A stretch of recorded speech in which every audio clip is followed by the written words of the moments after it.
itu tadi. Jangan lupa subscribe, like, komen, dan juga share video ini ke teman-teman kamu. Yes. Jangan sampai jumpa. Ada yang ngingetin kalian sarapan kecuali aku. Agak apa ya, kayak kurang smooth gitu. Orang yang nonton itu ngerasa ke-impact, kayak misalnya mereka dapet nih pesan yang pengen kita sampaikan itu apa melalui iklan atau produk ini apa.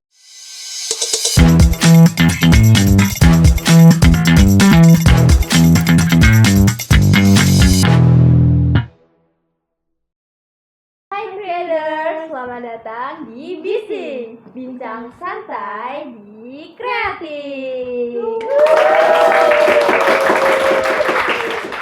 Nah, di episode Bising kali ini ada aku Zila dan juga Karen yang sebagai host dan akan menemani kalian hari ini. Nah, di sini kita kedatangan tamu spesial nih teman-teman. Dari mana ya kira-kira? Dari lab sebelah alias tetangga kita nih teman-teman. Dari mana ya Kak Zila? Dari Lab Kina Komunikasi. Nah, mungkin boleh kenalan dulu nih sama kakak cantik yang ada di depan kita. Mungkin boleh kenalan nama dan juga angkatan. Halo, aku Zea, aku dari angkatan 2022 dan di Kine aku dari divisi produksi. Oh, sama nih Kak, aku juga di sini. Waduh. Oh ya. Boleh collab mungkin ya kawan-kawan ya. Boleh. Kamu gimana kabarnya nih? Ya, kamu sehat? Alhamdulillah sehat. Udah sarapan belum Zea? Belum. Waduh. Sama sih kita juga. Iya. Masih pagi Iya. soalnya. Oh, berarti kamu biasanya makannya siang aja. Iya. Oke, mungkin buat temen-temen creators jangan lupa sarapan dulu untuk menyaksikan podcast kita kali ini. Iya. Karena gak ada yang ngingetin kalian sarapan kecuali aku.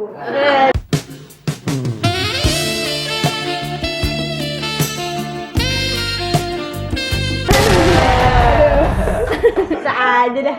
Oke, mungkin aku manggilnya Zea aja nggak? Iya, Zea. Karena kita seangkatan. Mungkin boleh dijelasin apa sih laboratorium Kina Komunikasi itu, Zea? Oke.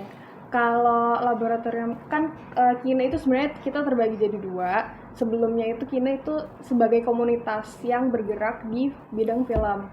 Terus habis itu jadi lab, tapi tetap kita bergerak di bidang film itu kayak mewadahi anak-anak yang pengen belajar, pengen yang memproduksi film. Mungkin mereka kayak pengen, aku punya cerita ini deh, aku pengen bikin film, terus kita bisa mewadahi itu di Kina kayak gitu sih. Keren banget sih. Nah, terus boleh dijelasin dikit nggak sih tentang job desk yang ada di Kina atau di dunia perfilman itu seperti apa? Oke, sebelumnya kalau misalkan lab Kina itu kan dia lebih ke arah organisasi ya, sedangkan kalau misalkan di dunia perfilman itu kita lebih ke departemen, jadi ada dua. Beda kalau misalkan kita di Kina itu menjalankan divisi sebagai organisasi, tapi kalau misalkan di film itu jadi kru gitu, jadi ada berbeda. Kalau misalkan di Kina itu sendiri ada berapa ya, 6 divisi kayaknya, kayak produksi dan lain-lain kayak gitu ya, kayak sama lah sama organisasi yang lain. Tapi kalau misalkan di dalam perfilmannya itu kita lebih banyak lagi gitu loh sub-subnya, jadi kayak mulai dari produser, sutradara, terus cam dev, visual dev, terus sound juga art gitu sih. Tapi kalau misalnya dari Lab Kina sendiri, apakah sudah pernah membuat iklan dalam film kayak product placement gitu? Kebetulan pernah sih kemarin, aku sebagai produsernya, soalnya sutradaranya lagi berhalangan hadir. Wah, keren banget gak sih creators? Iya. Jadi udah di-spill sedikit nih sama Kak Zia tadi, dia pernah jadi produser ya, produser dari sebuah film. Nah, kita bakalan nonton contoh iklan dalam film nih, creators. Jadi film yang diambil itu adalah Transformer 4 dan juga Castaway. Jadi mari kita nonton bareng-bareng. You like music? The pill. Perhaps something a little more violent?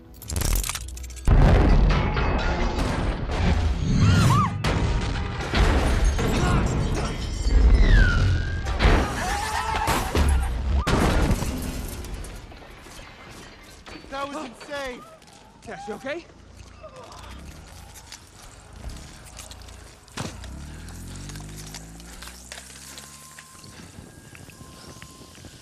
Okay. Sir? You better have insurance. Insurance? It's a freaking spaceship. You go get insurance on a freaking spaceship. Good luck with that, buddy. It's your car? Huh? Sweetie, hand me my alien gun. Here you go. Oke, kita lanjut ke iklan berikutnya.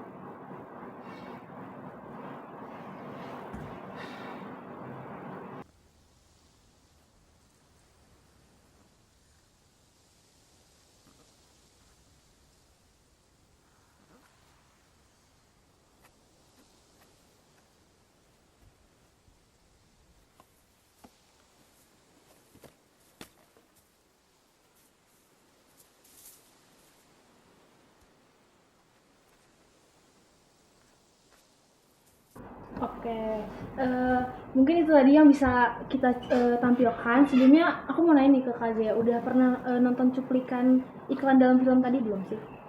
Aku beberapa kali tuh sempat lewat gitu filmnya ini, jadi pernah lihat. Jadi mungkin cuplikannya aja. Ya, cuplikannya aja. Nah, kalau setelah menonton scene film tersebut nih, menurut kamu kira-kira iklan tersebut tuh gimana?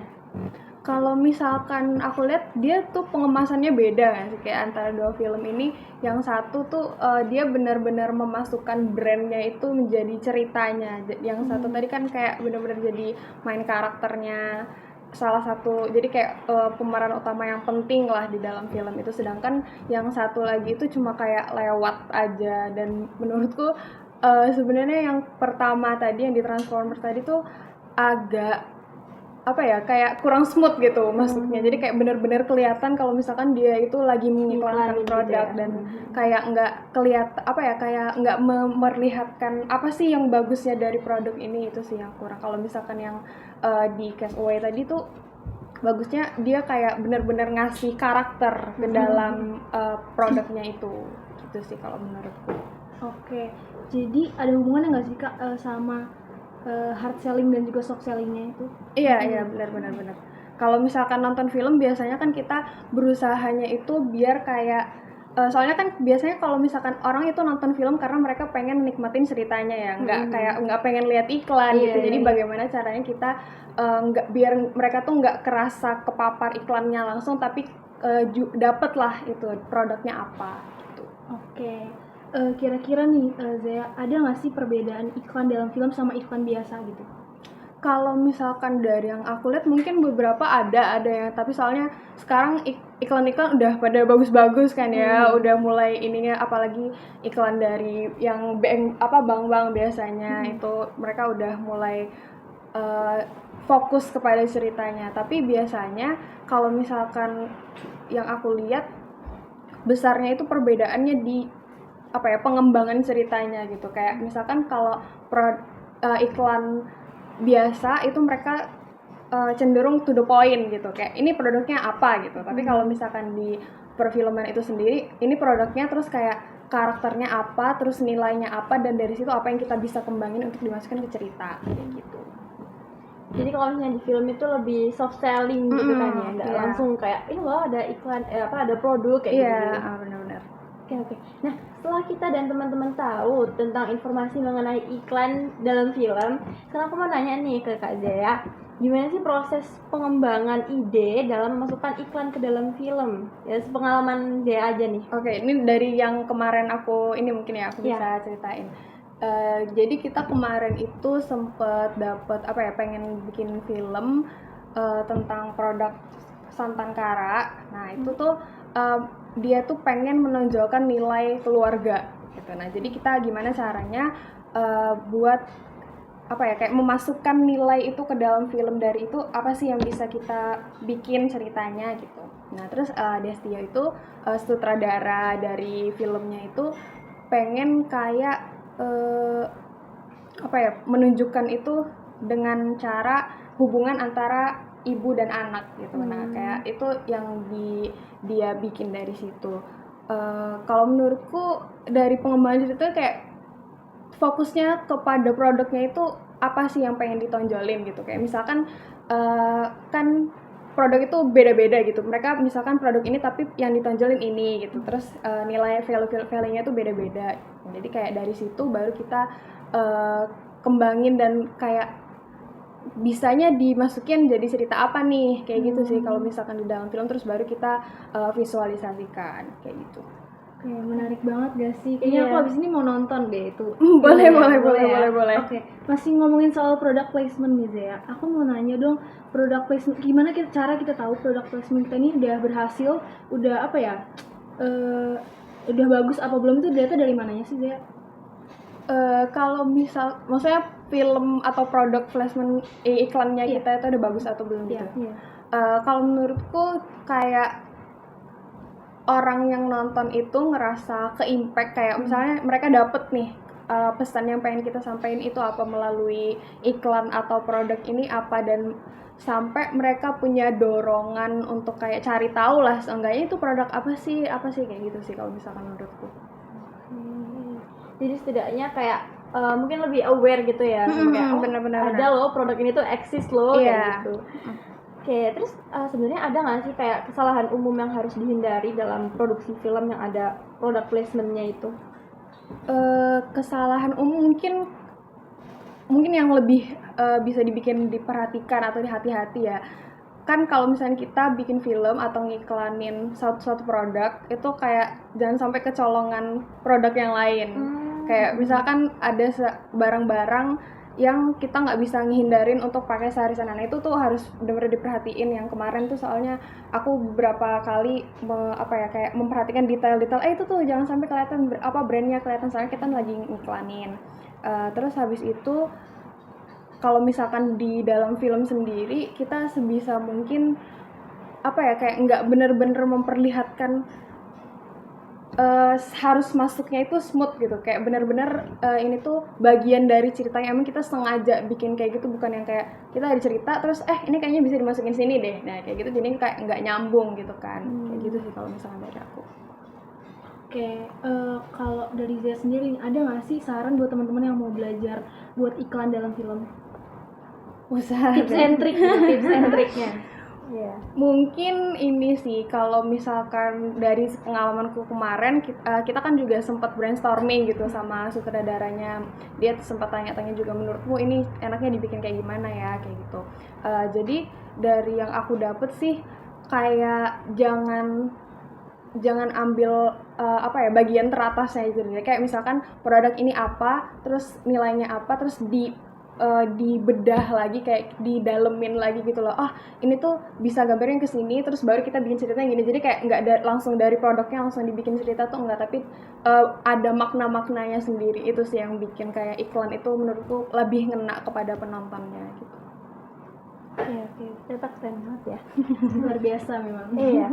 Nah, kalau misalnya mau bikin iklan itu kan pasti ada kliennya kan. Iya. Nah, gimana sih ngadepin klien yang misalnya kayak dia tuh kan pasti punya ide gitu kan, tapi kalau misalnya nggak sesuai sama idenya antara sutradara dan klien, jadi kan kayak ada crash gitu kan. Nah, itu gimana sih cara ngadepinnya?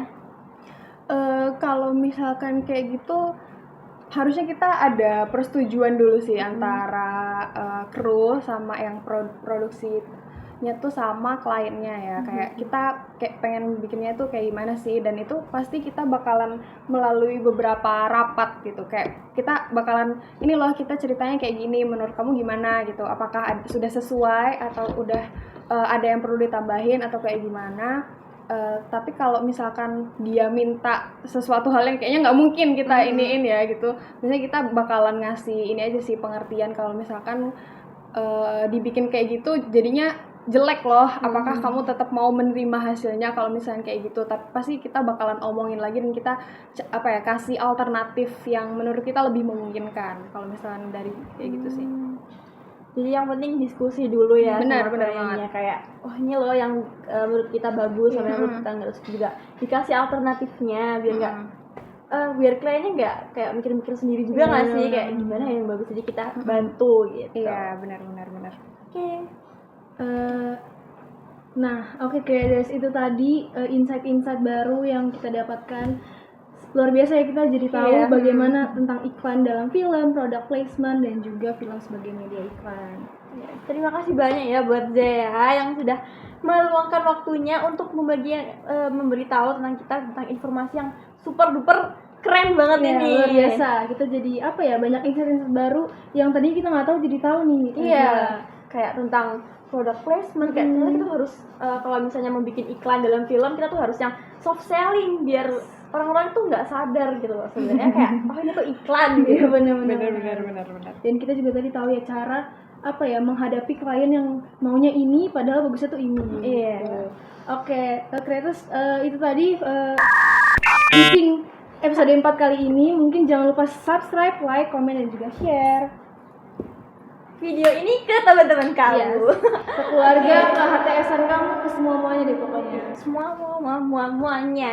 Oke. Jangan sampai jumpa di episode bising selanjutnya. Tagline dulu. Jadi kalau misalnya kita bilang creating, kita semua bilang merdeka dalam berkarya. Gitu ya. Oke. Yuk, creating. Merdeka dalam berkarya. Dadah.